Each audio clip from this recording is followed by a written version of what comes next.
Hello beautiful souls, welcome to the channel. This is Zara. This is the second video of SIBO Candida series in which we are going to discuss the phase 1 in detail. Phase 1 entails open drainage pathways. And open drainage pathways includes regular elimination of waste, guys. That means having regular bowel movements, because SIBO and Candida are a manifestation of irregular elimination of waste from the body. So if you do not have an active M.Sc, which stands for migrating motor complex, then you're going to have undigested food sitting in your GI tract, which becomes an ideal fuel for Candida to thrive upon, and for SIBO as well. Therefore, having a regular bowel movement, at least one bowel movement per day, is very, very important. Now, what can you do to have a regular bowel movement? We'll talk about it in a bit. But the next step that you must take to open your drainage pathways or open the drainage channels is detoxing your skin, liver, and kidney.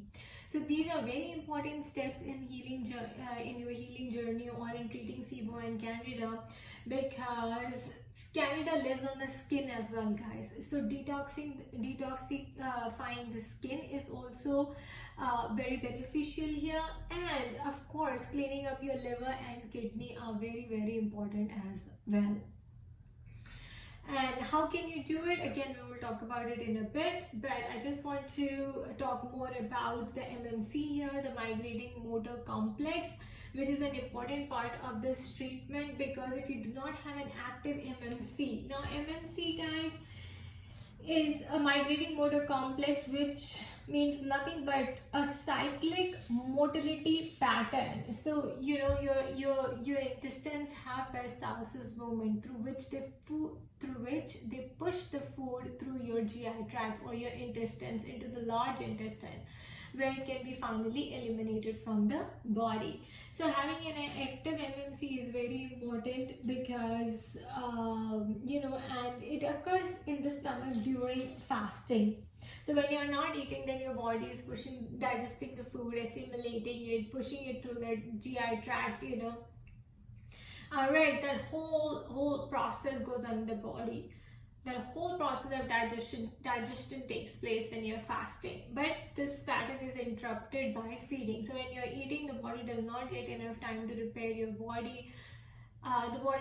So when you're eating too much or frequently eating, the body does not get enough time to repair itself. So we have to give it time to repair itself. So fasting is also a good idea to incorporate here. That will help you open the drainage pathways, because body has an amazing capability to heal itself. But but at this point, I would say that it needs help. It needs help from outside, in the sense of cleaning your liver and kidney. Okay, so regular elimination of the waste by having at least one bowel movement per day is important. Detoxifying the skin, how you will do it, we'll talk about it in a bit, and liver and kidney are very, very important.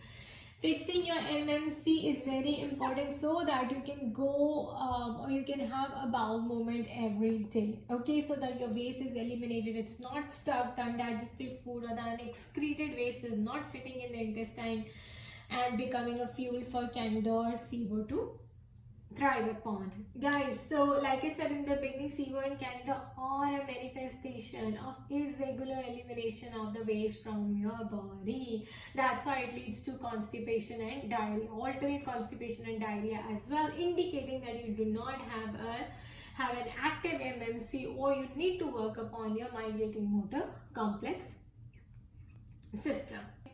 Now let's talk about what all can you use to have proper elimination of waste every day. So these are the following options for opening your drainage channels and having regular bowel movements. First one is enema. You can do a plain water enema or a coffee enema. I did a plain water enema. I personally think that coffee is even more dehydrating, so but it works. It is effective. That's what I've heard from people. I'm a member of Biofund Disruptors, so that's where they talk about it, so I've heard people's experiences about, and I've read about it too. But for myself, I just use the water enema, the plain water enema. Sometimes I used to do a probiotic enema as well, guys. Probiotic enema. And you can also go for hydrocolon therapy. Sorry, I forgot to mention it on the list. Hydrocolon therapy sessions are also very, very effective in cleaning up the waste from your colon. Second, you can use trifla every day, every night before going to bed. Trifla is a blend of 3 herbs. It is a mild laxative. It comes from Ayurveda. It is easily available on Amazon or even in the stores. So you can take trifla as well. It's a prokinetic, guys, and it's good for the organs as well. Third option is to use a motility activator by Integrative Therapeutics. So this is the brand. You can search for it on Amazon. Trifla you'll find in India, guys, but motility activator by Integrative Therapeutics, I believe, is only available in US, but you can check it on the website. And everything that I'm talking about here is, guys, listed on my blog. You can go check out my blog post on how I got rid of Candida on a vegan diet, or how I got rid of SIBO on a vegan diet. The link is shared within the description box below. It's mentioned on my health blog page, in my blog page. Under the blog section, and the website is spiritualitystrength.com. Again, the link is shared within the description box below. If you are somebody who likes to read rather than listen to the videos, because some people like to go into detail like me, so I don't rely on the videos. I would rather go and read about it, okay, as much as I can. So that option is also available for you. So everything, I have mentioned, so everything is mentioned in detail on my blog. Alright, your fourth option is senna leaf tea. Guys, this is also very effective. You can either drink it every day, or you can make a batch of it and refrigerate it. Fifth option is the magnesium oxide. So guys, magnesium oxide, it did not work for me. However, it does work. It is effective. It has worked for other people. The way this works is it draws water from your body in the colon especially. So water in the colon, it pushes the stuff, further in your GI tract. You can try this. You can give it a shot. I gave it a shot. Did not work for me much. Okay. Then next option is the psyllium husk. Of course, this is commonly known. Everybody knows about it. Psyllium husk fiber is very potent in pushing the stuff in the GI tract, because it turns into gel after coming in contact with water. But what you have to keep in mind is that you can only take it if you're dealing with Candida. If you have SIBO along with Candida, right, which is usually the case always, then you cannot take psyllium husk. So this is only for people suffering from Candida, guys, because Candida does not feed on fiber. If you have SIBO, then you cannot take it. Okay?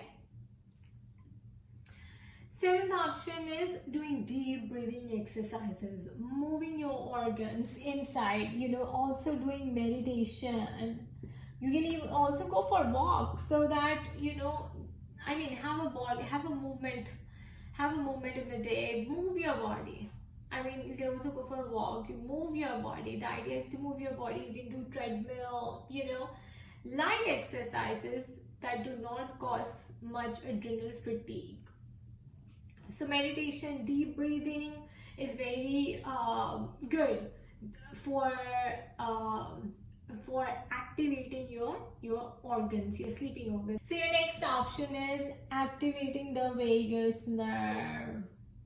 So activating the vagus nerve is very important, guys, because this is the biggest nerve in the body and it connects to all organs in the body. The vagus nerve, this is the main nerve of your parasympathetic nervous system, and it controls the specific body functions such as digestion, your immune system, and your heart rate. Because see, these functions are involuntary, right? Meaning you can't consciously control them, but they are actually happening in your body. So it is very important to activate vagus nerve. One way to activate vagus nerve is again to do meditation and deep breathing exercises, right, like through your nostrils. And second way is to, of course, go for a walk and do yoga.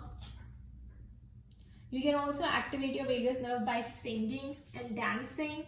So there are a lot of ways to activate vagus nerve, and if you want to read about it more, it's listed on my blog. Okay. Then ninth option is, guys, to go for the chiropractic adjustments. The reason I say chiropractic adjustments is because you could have a stuck IC valve.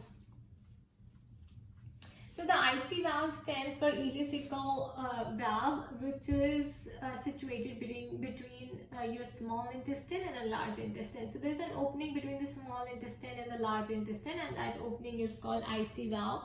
It is controlled by the ileocecal valve. If it's stuck, then you're gonna have problems in going to the bathroom, in the sense like releasing the bowels, because the tension associated with this is that the stuff can go back into your small intestine from the large intestine if this valve is not closing properly. Okay, so we don't want the stuff going back into your small intestine, because that is what actually leads to SIBO or Candida. We do want it to just keep moving forward and then finally out of your body. Okay, chiropractors are highly trained in correcting the IC valves, releasing the stuck IC valves, and of course also, you know, adjusting your spinal cord nerves, right, so that everything is functioning properly.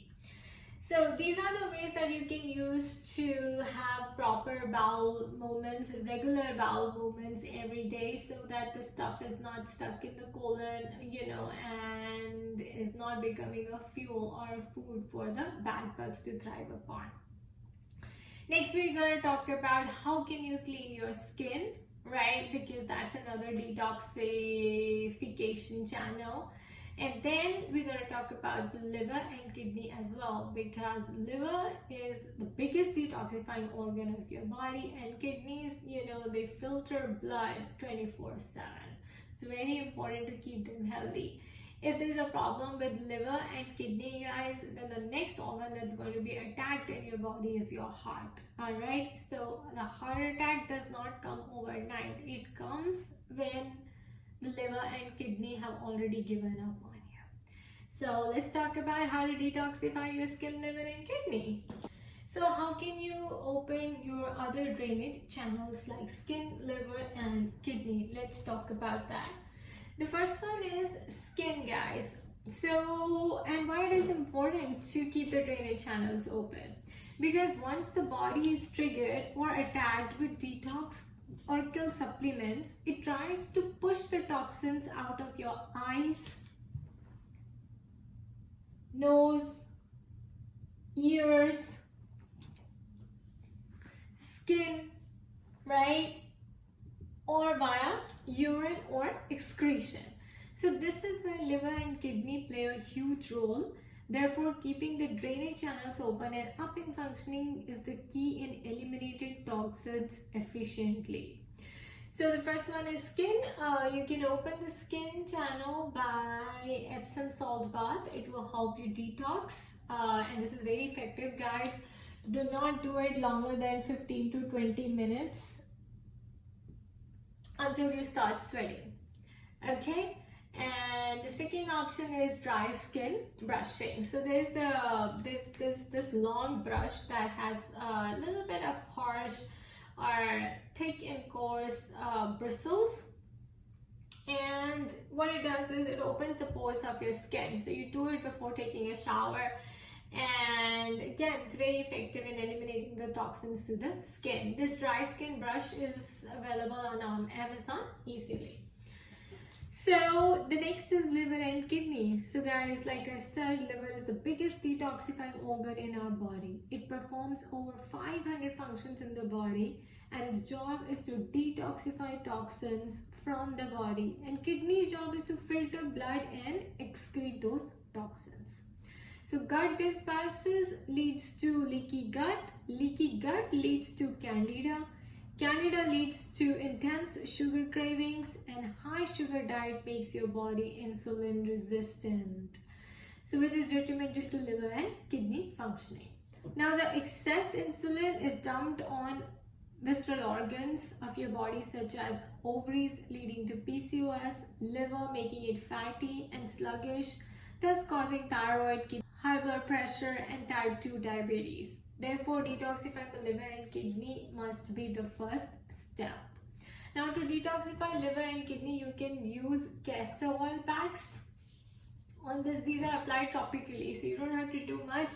You can buy a bottle of castor oil and apply it on your right side where your liver is situated, and and then go to bed. So be careful, it can stain your clothes, but this is very effective in opening up your bile ducts as well. So castor oil packs you can use. You can also use milk thistle. We all know that milk thistle is very potent in detoxifying the liver. Then you can go for the supplements. NAC, I personally like this one, guys. I used it like for about 2 months, and I still use it sometimes to detox my body. This is by Integrative Therapeutics. N-acetylcysteine. This is a precursor to glutathione, which is made by liver in order to detox itself.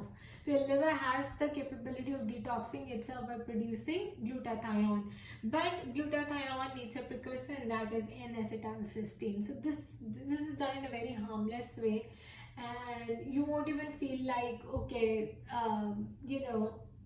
you're going to the bathroom like 10 times a day, or there's weakness, there's fatigue, or there is something like that, because this happens in a very natural way. Okay, then I also took KL support by Cellcore. KL stands for kidney and liver support by Cellcore, and this also contains NAC. And additionally it contains herbs for detoxifying kidneys like dandelion, parsley, cilantro, and I think beetroot as well. So my personal favorite was KL support, then it was NAC by Integrative Therapeutics. I used to do castor oil packs as well. Milk thistle, I have it in the form of tea. I haven't started it yet because my KL support contains NAC and milk thistle as well. So I didn't have to do it separately, guys. And again, everything is listed on my blog in detail. You can go check it over there. I've also posted the links where you can find this, so it'll be really helpful for you. Then lastly, guys, there's also a liver detox by BioRay, and they say it's very potent, but you may not feel it. I took this one too for a month, and I kind of felt like, okay, I don't know if there's something happening, if it's doing, but it doesn't. Okay, so my doctor also said that it is doing it, you may not feel it, but again, like I said, my personal favorite was this, so I stuck to this. And I highly recommend this, because this one, like, you'll feel it, that there are things moving out of your body and it's happening. Then lastly, we have lymphatic drainage. This is also very, very important. You can use a trampoline or go for a lymphatic massage. You can also do a rope jump to get your lymph nodes moving. This is important, guys, because lymph nodes, they filter substances that travel through the lymphatic fluid, and they contain lymphocytes, meaning white blood cells, that help the body fight infection and disease. So there are hundreds of lymph nodes found throughout the body, so this is this helps strengthen your immune system as well. So it's kind of really important to not to ignore your lymph nodes. Okay, activation of lymph nodes. So this was the phase 1 information that you needed to know about how to go about SIBO and Candida treatment before adding in probiotics, before doing the antibiotic treatment. The key is to open the drainage pathways first, to detox your body, to clean your body. Some people use microbe cleanse as well, guys. You can go for the microbe cleanse also if you want that. You can do lots of things, but I'm showing you what I went through, the approach that I followed. Okay? So in the next video, I'm going to talk about how to break open the biofilm. Thank you.